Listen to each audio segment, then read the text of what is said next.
Welcome to the MHB podcast. This is Michael Bond, and welcome to my 23rd episode. Tonight I want to give you a brief description of Methodism so you can decide whether or not you should subscribe to it.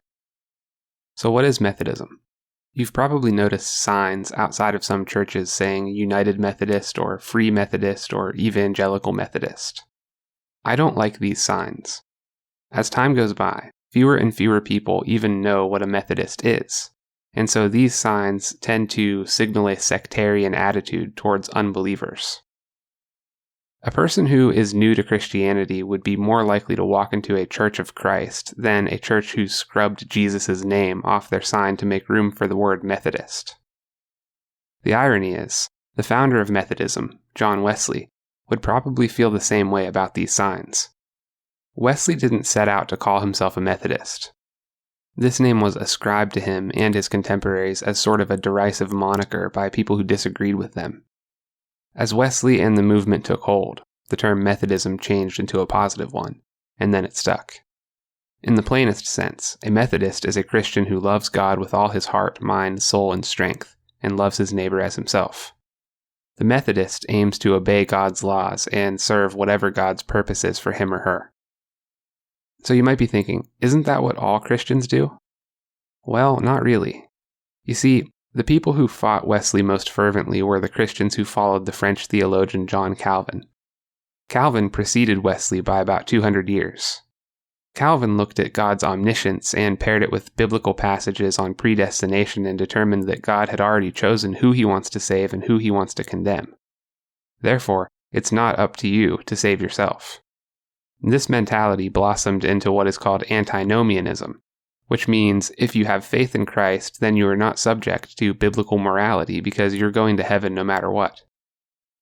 Now, I'm going to plant a flag here and say that antinomianism is not true Calvinist or Reformed theology. It's simply a misrepresentation that many Christians hold to. John Wesley did not like the chaotic behavior that antinomianism caused. To help with this behavior, he explained salvation this way.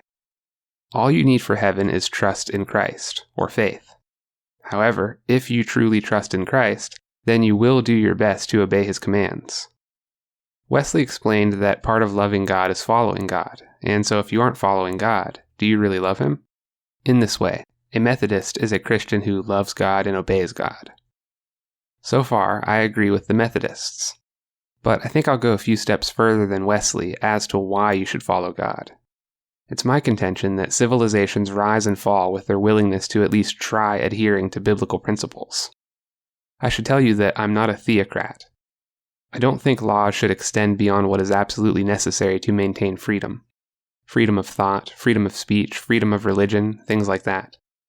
However, I am a big believer in teaching people why they should follow biblical principles.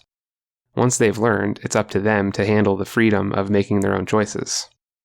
The biggest problems develop when we forget why we should follow biblical principles and attempt to create our own set of norms. This is true on a societal level as well as on an individual level. Now, there's something else too.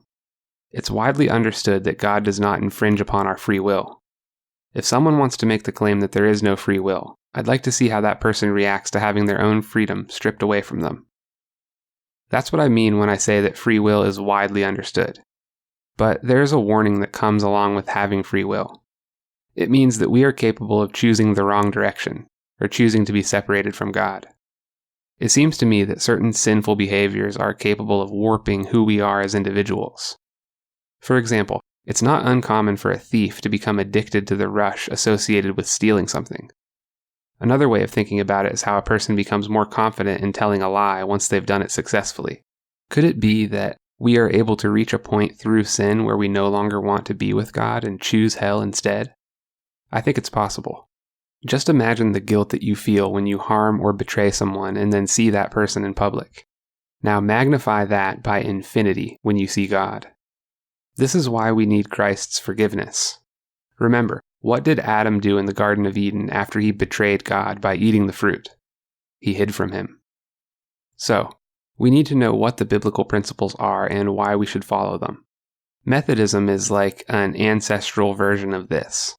Wesley was right on track because he was teaching people what the biblical principles were and how to follow them. But the reasons he was able to provide as to why they should do it were limited to an 18th century understanding of reality. This is why it's so important for Christians to engage with the disciplines.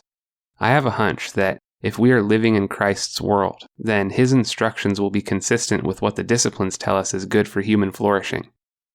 Remember, by human flourishing, I mean stability for humanity at large and an enduring sense of meaning in your life. In addition to giving us reasons why, the disciplines may also help us get there. For example, a discipline like psychology may help you get yourself together so that you are better able to love your neighbor as yourself. Then, a discipline like social science may be able to tell you why loving your neighbor as yourself is beneficial to you and your community. You get the idea. What did the Methodists do to encourage people to follow biblical principles? This is another area in which we can learn from Wesley. Wesley used what is called an itinerant preaching system to send thousands of preachers traveling across territories that would eventually expand into 3 continents. Everywhere the preachers went, they set up little societies of Methodists where people could join and become members. Members would be expected to live by a code or method drawn up from the Bible, thus the name Methodist. A typical code involved things like don't drink too much alcohol, don't stockpile wealth, don't abuse your family or your neighbor, don't tell lies, etc.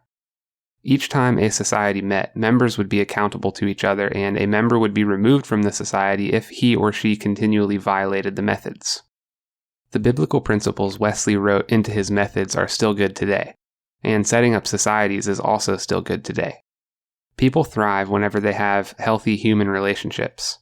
A human being is a social creature, and a host of mental illnesses tend to develop with excessive isolation.